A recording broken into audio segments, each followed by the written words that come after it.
இனிய காலை வணக்கம் அன்புக்குரிய மாணவர்களே. இன்றைக்கி ஒரு அற்புதமான குறள் பார்க்க போகிறோம். என்ன குறள் அப்படின்னா, அற்றார் கொன்று ஆற்றாதான் செல்வம் மிக நிலம் பெற்றால் தமிழல் மூத்தற்று.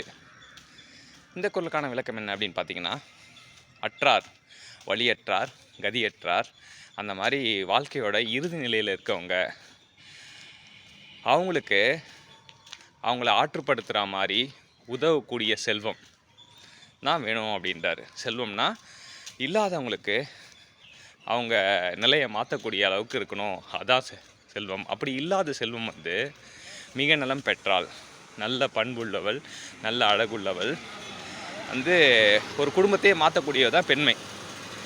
அந்த மாதிரி நல்ல பண்புள்ள நல்ல அழகுள்ள பெண் தனியாகவே இருந்து வாழ்க்கையில் முதுமையை எய்துற மாதிரி, பிறருக்கு உதவாத செல்வம் தானே இருக்கும் பெண் முதுமை எழுதின மாதிரி சொல்கிறாரு வள்ளுவ பெருந்தகை. வாழ்த்துக்க சாம்பியன்ஸ்.